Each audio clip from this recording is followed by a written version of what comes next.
أعوذ بالله من الشيطان الرجيم بسم الله الرحمن الرحيم رب اشرح لي صدري ويسر لي أمري واحلل عقدة من لساني يفقهوا قولي الحمد لله رب العالمين والصلاة والسلام على سيد الأنبياء والمرسلين سيدنا ونبينا وشفيع ذنوبنا وطبيب نفوسنا مولانا ومولى الثقلين جد الحسن والحسين أبي القاسم محمد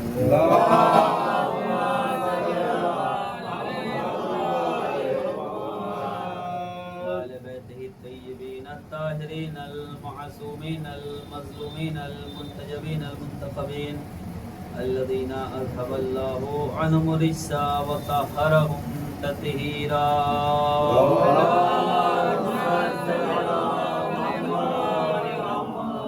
ولعنة الله على أعدائهم أجمعين من الآن إلى قيام يوم الدين أما بعد فقد قال الله سبحانه وتعالى في القرآن الكريم بسم الله الرحمن الرحيم اهدنا الصراط المستقيم صراط الذين أنعمت عليهم غير المغضوب عليهم ولا الضالين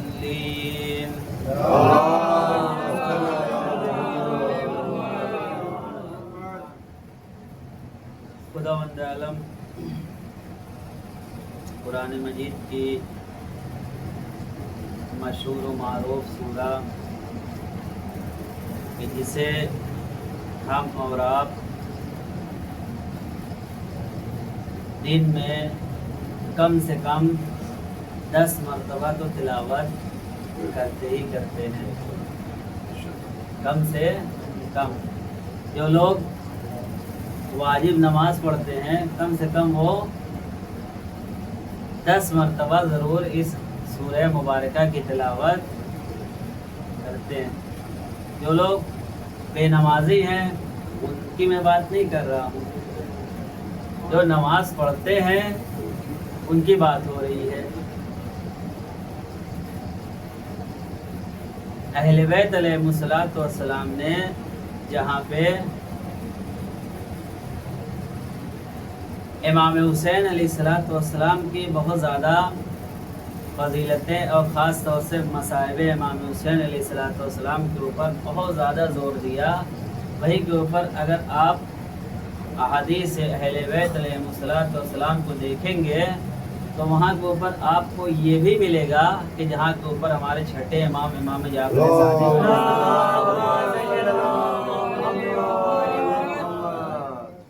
آخری وقت ہے امام کا. امام اپنے اہل و عیال کو خاندان والوں کو جمع کرتے ہیں.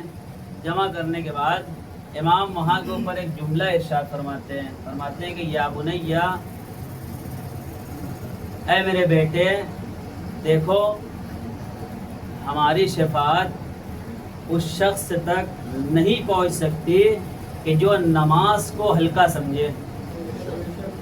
جو نماز کو ہلکا سمجھے اس تک ہماری اہل بیت کی شفاعت نہیں پہنچ سکتی.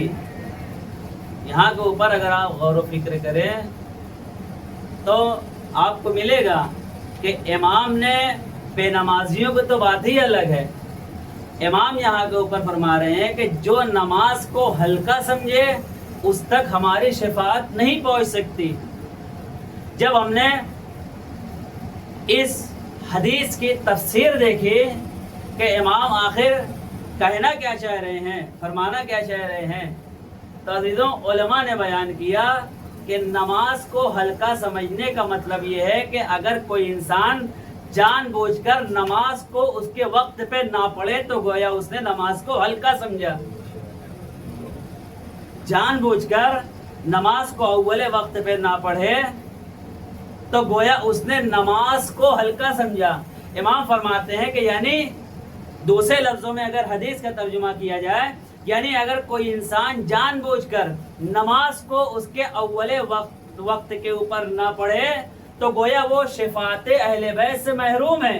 چہ جائے کہ کوئی انسان نماز ہی نہ پڑھے, چہ جائے کہ کوئی انسان نماز ہی نہ پڑھے تو اس کا کیا ہوگا؟ بہرحال یہ جو مجلس امام حسین علیہ الصلوۃ والسلام ہے، یہ صرف اور صرف مجلس نہیں ہے، یہ معرفت کا وہ نور ہے کہ جو ہر انسان کے دل میں اتر جاتا ہے۔ کیا کہنے اگر کوئی انسان دیکھیں، امام حسین علیہ الصلوۃ والسلام سخی ہیں، اہل بیت علیہ الصلوۃ والسلام سخی ہیں۔ انسان جس نیت سے یہاں کے اوپر آئے گا اس کو وہی چیز ملے گی۔ اگر کوئی انسان مال و دولت کے لیے آ رہا ہے تو ملے گا، ضرور ملے گا۔ اگر کوئی انسان اپنی آخرت کے لیے آ رہا ہے تو وہ بھی یہاں کے اوپر ملے گا۔ کوئی انسان اپنی اصلاح کے لیے آ رہا ہے تو اس در کے اوپر ہر چیز ملے گا، کیونکہ امام کا گھرانہ اور خود امام سخی ہیں، ان کے ہاں کنجوسی کا کوئی تصور نہیں ہے۔ ایک صلوات بھیجیے محمد۔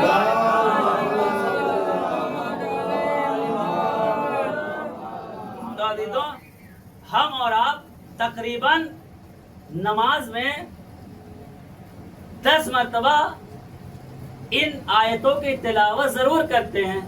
دیکھیے، شرعی مسئلہ ہے، اس وجہ سے بیان کر دینا چاہتے ہیں کہ نماز میں سورہ الحمد کم سے کم واجب ہے۔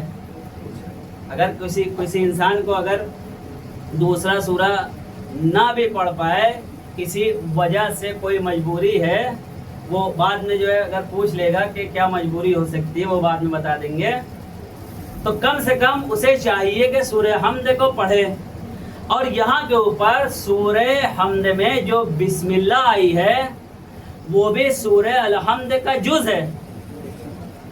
باقی دوسرے سورتوں میں علماء نے اختلاف کیا ہے کہ یہ مثلاً جو ہے جز ہے یا نہیں ہے، وہ ایک الگ مسئلہ ہے، سوائے سورہ توبہ کے، سوائے سورہ براءت کے، کہ آپ قرآن مجید بھی جب اٹھا کے دیکھیے گا تو جہاں کے اوپر آپ کو تمام کے تمام سورتوں سے پہلے بسم اللہ نظر آئے گی، لیکن سورہ براءت اور سورہ توبہ سے پہلے بسم اللہ نظر نہیں آئے گی۔ لیکن آیت اللہ سیستانی کے قول کے مطابق آیت اللہ سے سوال کیا گیا آغا سے، اللہ یہ بتائیے اگر کوئی انسان سورہ براءت سے پہلے بسم اللہ پڑھنا چاہے تو کیا پڑھ سکتا ہے یا نہیں پڑھ سکتا؟ کیونکہ ہے تو نہیں، لیکن اگر کوئی انسان پڑھنا چاہے، کیا اس نے اگر پڑھ لیا تو گنہگار ہے؟ تو آیت اللہ سیستانی فرماتے ہیں کہ اگر کوئی پڑھنا چاہے سورہ توبہ اور سورہ براءت سے پہلے پڑھ سکتا ہے۔ اس کی وجہ یہ بیان کی گئی، کہا کہ دیکھو جہاں کے اوپر سورہ براءت کفار کے اوپر براءت سے شروع ہوتی ہے، وہی کے اوپر اگر آپ ان صورتوں پہ آگے دیکھیے گا تو ان صورتوں میں فضائل اہل بیت بھی بیان کیا گیا ہے، لہذا پڑھی جا سکتی ہے۔ ایک صلوات بھیجیے محمد۔ اچھا، اب یہ مسئلہ آتا ہے کہ سورہ الحمد میں بسم اللہ سورہ کا جز ہے یا نہیں جز ہے؟ تو تمام کے تمام علماء نے کہا کہ سورہ کا جز ہے۔ یعنی کیا مطلب؟ یعنی جس طریقے سے آپ الحمدللہ رب العالمین سے لے کے وللضالین تک پڑھتے ہیں، اگر آپ بسم اللہ نہ پڑھیں تو نماز نہیں ہوگی۔ یعنی بسم اللہ کو ملا کر 7 آیتیں ہوتی ہیں، بسم اللہ کو ملا کر 7 آیتیں سورہ الحمد میں ہوتی ہیں۔ تو عزیزوں، اللہ نے ہر نماز کی پہلی اور دوسری میں سورہ الحمد کو واجب قرار دیا ہے کہ پہلی اور دوسری رکعت میں سورہ الحمد پڑھنا ہے، چاہے آپ تیسری اور چوتھی رکعت میں اگر نہ بھی پڑھیں، دوسرا ذکر پڑھیں تو چلے گا، لیکن کم سے کم پہلی اور دوسری رکعت میں سورہ الحمد پڑھنا واجب ہے۔ اور جتنی بھی نمازیں ہیں ان سب میں کم سے کم سورہ الحمد پڑھنا ضروری ہے۔ اگر الحمد نہیں پڑھا تو نماز نہیں ہوگی۔ تو عزیزو، یہ خداوند عالم نے کیوں کہا؟ دیکھیے، اس سورہ کا ایک دوسرا نام سبع مثانی بھی ہے۔ یعنی یہ سورہ 2 مرتبہ نازل ہوا ہے، ایک مرتبہ مکے میں نازل ہوا، ایک مرتبہ مدینے میں نازل ہوا، اور خدا بند عالم نے جتنے بھی مسلمان ہیں، صرف اور صرف شیعہ کی بات نہیں ہو رہی، جتنے بھی اسلام کے فرقے ہیں، سب کے یہاں پہلی اور دوسری رکعت میں نماز میں سورہ الحمد پڑھنا واجب ہے، ضروری ہے۔ اگر کوئی انسان سورہ الحمد نہ پڑھے تو گویا اس کی نماز نہیں ہے، یعنی ہر نماز میں کم سے کم 2 مرتبہ سورہ الحمد پڑھنا واجب ہے۔ اس کی آیتیں کتنی ہیں؟ 7، یعنی اگر 7 کو 7 میں جوڑ دیا جائے تو 14 بنتا ہے۔ 7 کو 7 میں جوڑ دیا جائے تو 14 بنتا ہے، یعنی بغیر 14 کے تصور سے انسان کی نماز نہیں ہوتی۔ صلوات بھیجی محمد والے۔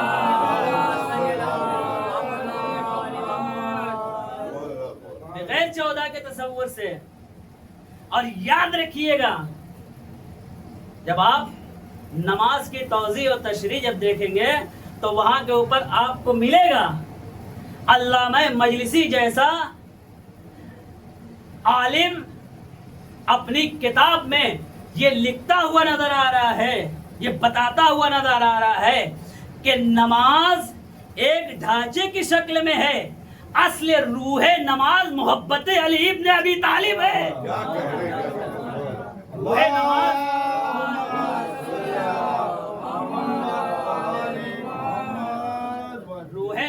نماز کی روح اور جان محبت علی ابن ابی طالب ہے۔ یعنی کیا مطلب؟ یعنی اگر کوئی انسان محبت علی کو چھوڑ کر بغض علی کو دل میں رکھ کر اگر نماز پڑھے گا تو اس کی نماز منہ کے اوپر مار دی جائے گی۔ ایک سوال ہے،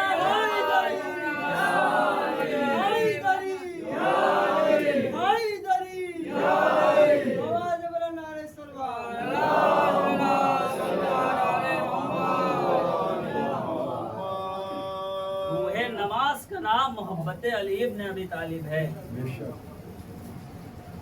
عزیزوں، میں یہ عرض کر رہا تھا کہ تمام کے تمام صورتوں میں بسم اللہ ہے سوائے سورہ توبہ کے۔ عزیزوں، یہ جو اختلاف ہوا ہے، اگر آپ جب حدیثوں کا مطالعہ کریں گے تو آپ کو ملے گا کہ بعض افراد ایسے ہیں، ابو حنیفہ وغیرہ کا فتویٰ اگر آپ دیکھیے گا تو وہاں کے اوپر آپ کو ملے گا کہ ابو حنیفہ کہتا ہے کہ سورہ الحمد اگر کوئی انسان دوسرے صورتوں میں اگر بسم اللہ پڑھے گا تو بسم اللہ پڑھنا مکروہ ہے، بسم اللہ پڑھنا مکروہ ہے۔ عزیزوں، یہ کوئی نئی بات نہیں ہے، یعنی بسم اللہ کو چوری کرنا یہ کوئی نئی بات نہیں ہے۔ یہ بسم اللہ چوری کہاں سے کیا گیا؟ جو آج کل جو نمازوں میں سے بسم اللہ جو غائب ہو جا رہا ہے، اصل اس کی وجہ کہاں سے ہے؟ اس کی ابتدا کس نے کیا؟ اس کی ابتدا یہاں سے ہوتی ہے۔ فخر الدین رازی نے لکھا، اور بھی علماء اہل سنت لکھتے ہیں، کہتے ہیں کہ جب امیر المومنین علی ابن ابی طالب نے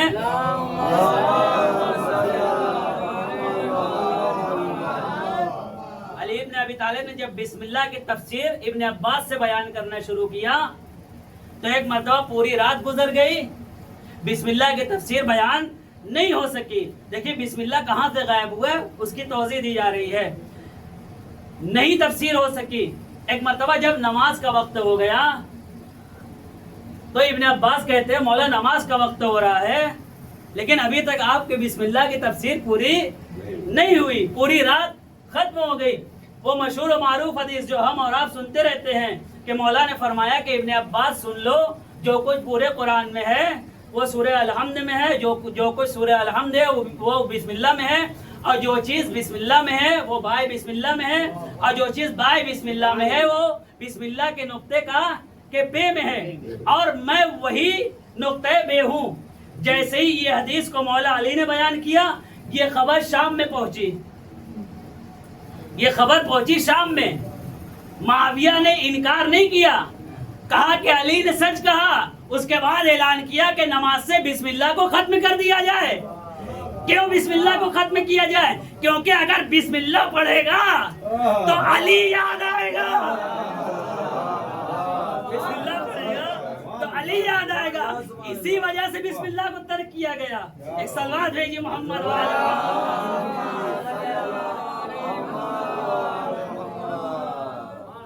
پرانے چور ہیں، جب امام حسن السلام کے ساتھ صلح ہو چکی، اب یہ ہم امیر المومنین تو نہیں کہہ سکتے، حاکم بن کے مدینے میں آتا ہے، مدینے میں آنے کے بعد نماز پڑھاتا ہے۔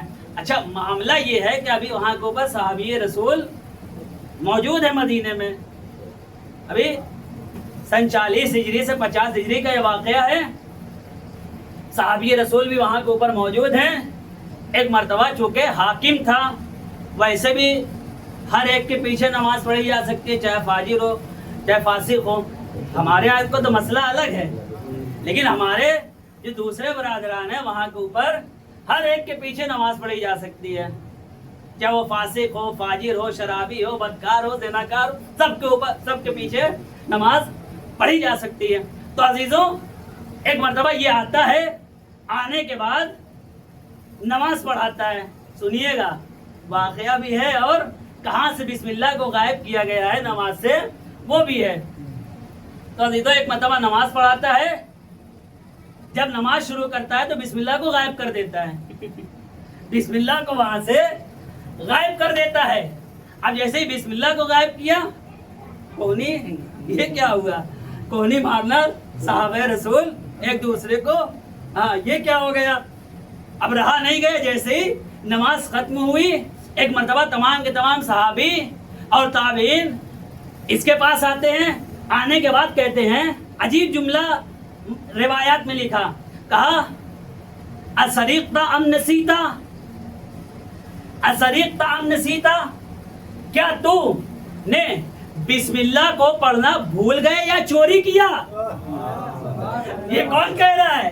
یہ صحابہ رسول کس سے کہہ رہے ہیں؟ حاکم شام سے کہہ رہے ہیں کہ انسیتا ام سریقتا، کیا تو بسم اللہ پڑھنا بھول گیا یا تو نے جان بوجھ کے بسم اللہ نہیں پڑھا یا بسم اللہ پڑھنے میں چوری کیا؟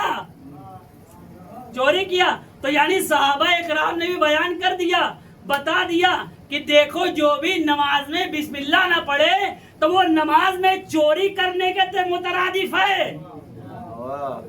یہ گویا اس طریقے سے ہے کہ اس نے نماز میں بھی چوری کیا، یعنی جو انسان نماز میں چوری کر سکتا ہے تو پھر وہ دین میں چوری کرے تو تعجب نہ کرنا۔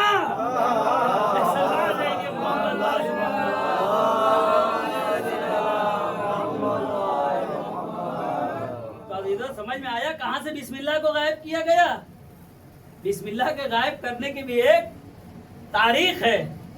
تو عزیزوں ہم نے جس آیت مبارکہ کی تلاوت کیا تھا وہاں کے اوپر خدا اپنے بندوں کی زبانی کہہ رہا ہے، اہدنا الصراط المستقیم صراط الذین انعمت علیہم۔ پروردگار، تمام کے تمام علماء نے جب اس کا ترجمہ کرنا شروع کیا ہے تو اس کا ترجمہ کیا کیا؟ پروردگار ہمیں صراط مستقیم کی ہدایت فرما۔ کون سا صراط مستقیم؟ صراط الذین انعمت علیہم غیر المغضوب علیہم ولا الضالین، ان لوگوں کا راستہ کہ جن کے اوپر تو نے اپنی نعمتوں کو نازل کیا، نہ یہ کہ ان لوگوں کا راستہ کہ جن کے اوپر تو نے اپنا غضب کیا یا جو گمراہ ہیں۔ ہر انسان جب بھی نماز پڑھتا ہے تو خداوند عالم سے یہ دعا ضرور کرتا ہے۔ عزیزوں یعنی اس کا مطلب یہ ہوا کہ ابھی تک انسان صراط مستقیم کی تلاش کرنے کی کوشش میں لگا ہوا ہے، اسی وجہ سے۔ لیکن جب اس آیت کے معنی ہمارے پہلے امام امیر المومنین علی ابن ابی طالب علیہ السلام نے کیا تو امیر المومنین سے جو سوال کیا گیا، مولا آپ یہ بتائیے یہاں کے اوپر جو یہ بیان کیا جا رہا ہے کہ پروردگار ہمیں سیدھے راستے کی ہدایت فرما، کیا ہم سیدھے راستے کے اوپر نہیں ہیں؟ ایک مرتبہ جناب امیر جواب دیتے ہیں، اگر ہم سیدھے راستے کے اوپر نہیں ہیں تو پھر کون ہو سکتا ہے؟ سائل سوال کرتا ہے مولا پھر اہدنا صراط المستقیم کا معنی کیا ہے؟ تو ایک مرتبہ جناب امیر علیہ السلام جواب دیتے ہیں کہ دیکھو یہاں کے اوپر اہدنا صراط المستقیم کا معنی یہ ہے کہ پروردگار ہم صراط مستقیم کے اوپر ہیں، ہمیں صراط مستقیم کے اوپر باقی رکھ۔ اصل ترجمہ یہ ہے، صلوات بھیجی محمد۔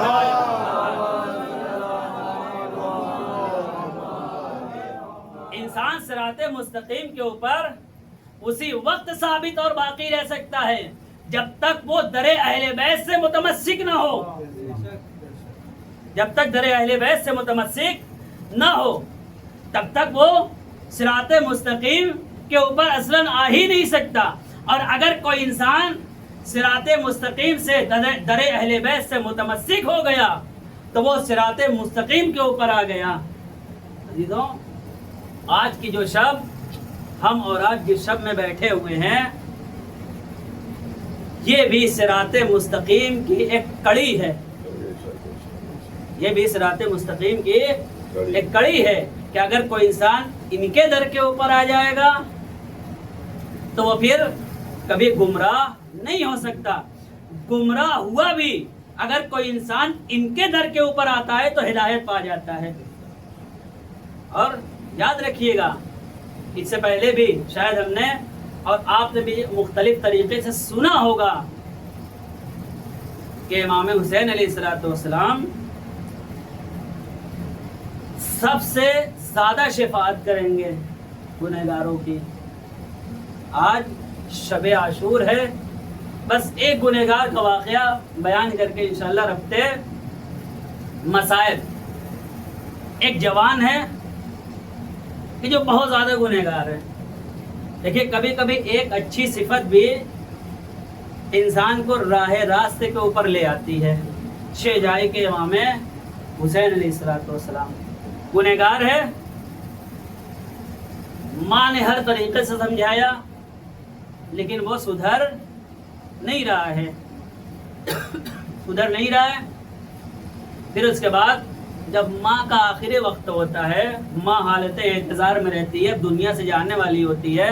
دیکھیے اس سے پہلے بھی ہم نے بیان کیا تھا، ماں ہوتی ہے، چاہے بیٹا جتنا بھی گنہگار ہو، خطا کار ہو، بدکار ہو، لیکن ماں ہمیشہ ماں ہوتی ہے۔ چونکہ اللہ نے ماں کے اندر ایسی محبت پیدا کیا ہے، ایسی ممتا پیدا کیا ہے کہ ماں اپنے بچے کو کسی مصیبت اور پریشانی میں نہیں دیکھ سکتی۔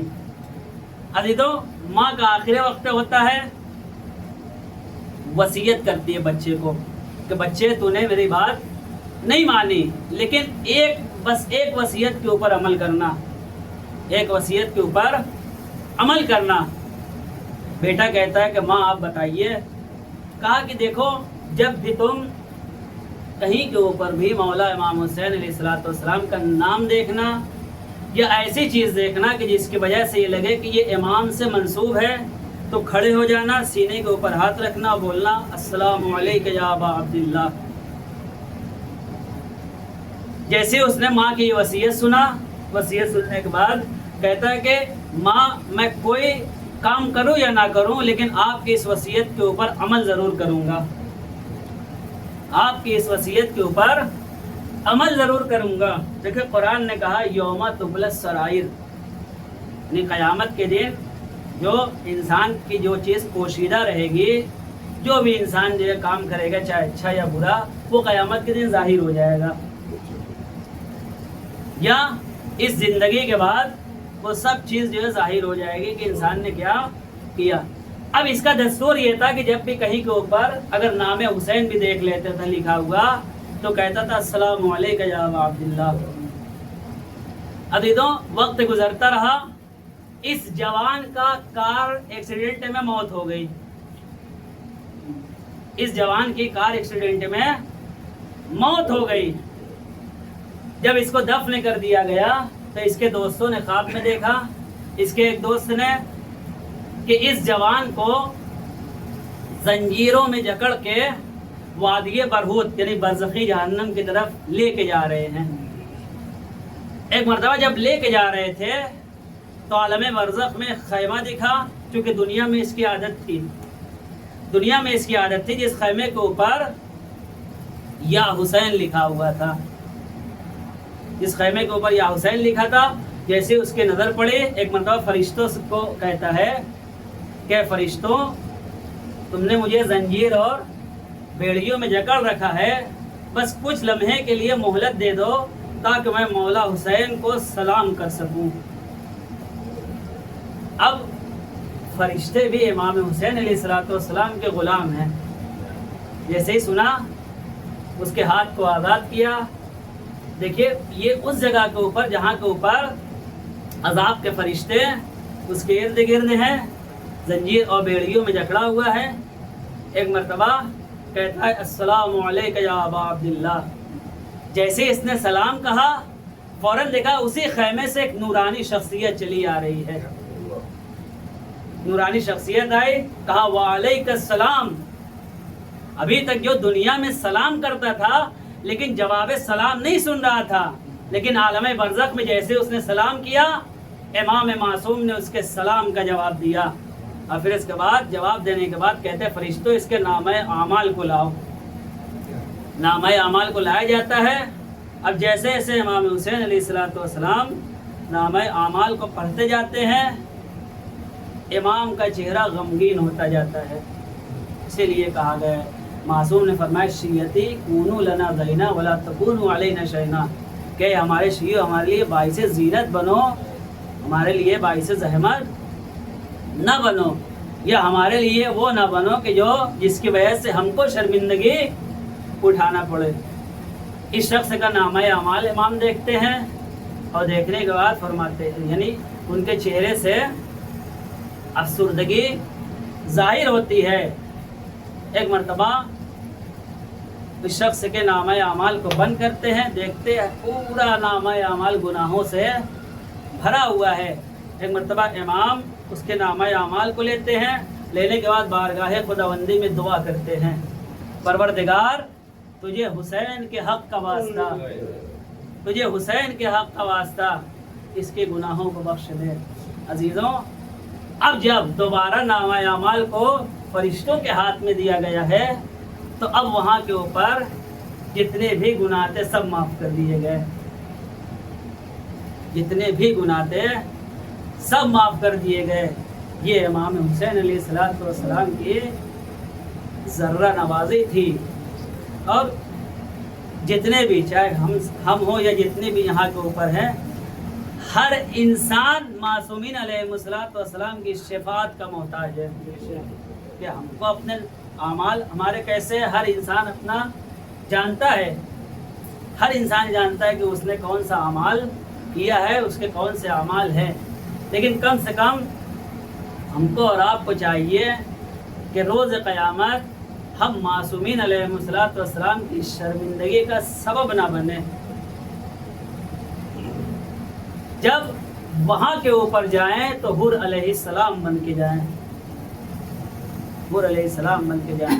امام حسین علیہ السلام نے جہاں کے اوپر اپنے اصحاب کی قربانی دیا، وہی کے اوپر 6 مہینے کے بچے کی بھی قربانی دیا ہے. ابھی اس سے پہلے ہم نے مصائب میں پڑھا تھا کہ جب تمام کے تمام اصحاب و انصار شہید ہو گئے، اب ایک مرتبہ امام نے آواز استغاثہ بلند کیا. آواز استغاثہ بلند کیا امام نے. آواز استغاثہ میں امام کے اتنے درد تھا، اتنا درد تھا کہ علی اصغر نے اپنے آپ کو جھولے سے گرا دیا. تو امام علی اصغر کو فوج اشقیاء کے درمیان لے کے گئے ہیں. عزیزو یہیں پہ رک کے ایک جملہ عرض کرنا چاہتا ہوں. امام نے علی اکبر کی لاش کے اوپر کسی کو ہم کو نہیں یاد کیا، جناب عباس کی لاش کے اوپر ہم کو نہیں یاد کیا، لیکن جب جناب علی اصغر کی بات آتی ہے تو ایک مرتبہ جب مولا سجاد سے آخری رخصت لینے کے لیے امام آتے ہیں تو امام آنے کے بعد فرماتے ہیں سید سجاد جب تم مدینے جانا تو میرے شیعوں کو میرا سلام کہہ دینا، اور میرے شیعوں کو یہ بھی کہنا، اے میرے شیعوں اس وقت کو یاد کر لینا کہ جب میں اپنے 6 مہینے کے لال کے لیے فوج اشکیا سے پانی مانگ رہا تھا، لیکن کسی نے میرے بچے کے اوپر رحم نہ کیا۔ جب ٹھنڈا پانی پینا تو مجھ حسین غریب کی پیاس کو یاد کر لینا۔ عزیز و امام نے کہیں کے اوپر کسی اور کو نہیں یاد کیا، کسی شہید کی شہادت کے اوپر، لیکن جب جناب علی اصغر کی شہادت ہوتی ہے تو امام نے ہمیں یاد کیا ہے، اس وقت امام نے یاد کیا ہے۔ عزیزوں کیا گزر گئی علی اصغر کے اوپر۔ علی اصغر کو امام نے اپنی آغوش میں لیا، لینے کے بعد فوج اشکیا کی طرف متوجہ ہوتے ہیں۔ اما فیکم مسلم، کیا تمہارے درمیان کوئی مسلمان نہیں ہے؟ کیا تمہارے درمیان کوئی مسلمان نہیں ہے؟ عزیزوں جب ہم عید قربان کے اوپر کوئی جانور ذبح کرتے ہیں تو جانور میں ایک شرط ہے کہ کم سے کم 6 مہینے سے زیادہ کا ہونا چاہیے۔ جو کم سے کم جو جانور کی عمر بیان کی گئی ہے، بتائی گئی ہے کہ جانور 6 مہینے کا ہو کے 7ویں مہینے میں داخل اگر ہو جائے تب اس کی قربانی کی جا سکتی ہے، لیکن ان فوجی اشکیا نے حسین کے 6 مہینے کے بچے کو بھی نہیں چھوڑا، حسین کے 6 مہینے کے بچے کو بھی نہیں چھوڑا۔ عزیزو ایک مرتبہ جیسے ہی امام نے یہ جملہ کہا، اما فیکم مسلم، کیا تمہارے درمیان کوئی مسلمان نہیں ہے؟ ارے دیکھ رہے ہو میرا بچہ 3 دن کا پیاسا ہے، میرا بچہ 3 دن کا پیاسا ہے، اس کی ماں کا دودھ خشک ہو گیا ہے، ارے اسے ایک قطرے آپ پلا دو۔ عزیزو ایک قطرہ تو نہیں ملا، لیکن ایک مرتبہ عمر ابن سعد نے کہا کیا اینا ہرملہ کہا اقتا کلام الحسین، ارے علی اصغر کلام امام حسین تھے جو کربلا میں امام حسین علیہ السلام کا کلام بن کے گئے تھے۔ عزیزو یہ سننا تھا کہ 3 بھال کا تیر چلے کمان میں جوڑتا ہے، امام حسین کی طرف رہا کرتا ہے۔ ارے بچے نے دیکھا کہ باپ کی طرف تیر آ رہا ہے، ہمک کے اپنے گلے کے اوپر لے لیا۔ امام نے خون علی اصغر کو اپنے چہرے کے اوپر ملا۔ علی اصغر کون ہے؟ علی اصغر وہ ہے کہ جو ہماری شفاعت کا ذریعہ بنیں گے۔ عزیزو جب قیامت کے دن برپا ہوگا تو ایک مرتبہ جناب زہرا سلام اللہ علیہ میدان محشر میں آئیں گے، پروردگار میرے رونے والے کے اوپر، میرے حسین کے رونے والے کے گناہوں کو بخش دینا۔ ایک مرتبہ آواز قدرت آئے گی، زہرا اپنے امام کے چاہنے والوں کے لیے کوئی چیز وسیلہ لائی ہو، کوئی چیز لائی ہو۔ ایک مرتبہ جناب زہرا علی اصغر کے لاشے کو بارگاہ پروردگار میں پیش کریں گے۔ اے پروردگار بِأَيِّ ذَنبٍ قُتِلَ، اے پروردگار اس بچے کو کس جرم میں شہید کیا گیا؟ عزیزو بِأَيِّ ذَنبٍ قُتِلَ، اس بچے کو کس طریقے سے ذبح کیا گیا، کس وجہ سے، کس جرم میں اس بچے کو ذبح کیا گیا؟ عزیزو صرف اور صرف اتنا ہی نہیں ہوا کربلا میں، جب امام نے دیکھا کہ علی اصغر شہید ہو گئے، پشت خیمہ کے پاس جاتے ہیں، جانے کے بعد ایک ننھی سی لحد کھودتے ہیں، ننھی سی لحد کھودنے کے بعد جناب علی اصغر کو دفن کر دیتے ہیں۔ اب علماء نے بیان کیا کہ امام نے علی اصغر کو کیوں دفن کیا؟ کہتے ہیں کہ 6 مہینے کی جان تھی، 6 مہینے کی جان تھی۔ امام نہیں چاہ رہے تھے کہ علی اصغر کا لاشا گھوڑوں کے سموں کے نیچے آئے۔ عزیزو خطیب اکبر بیان کرتے ہیں، خطیب اکبر نے ایک عجیب جملہ کہا، جب تمام کے تمام شہداء کی لاشوں کو پامال کیا جانے لگا، ایک مرتبہ جناب علی اصغر کے لاش کو بھی لایا گیا۔ ارے امام حسین علیہ السلام کے لاش میں جنبش ہوئی، ایک مرتبہ علی اصغر کو اپنے سینے سے لگایا، ادھر کے گھوڑے ادھر ہو گئے، ادھر کے گھوڑے ادھر ہو گئے۔ انا للہ و انا الیہ راجعون۔ جزم بقضاء تسلیم بامرہ وسيعلم الذين ظلموا أي منقلب ماتم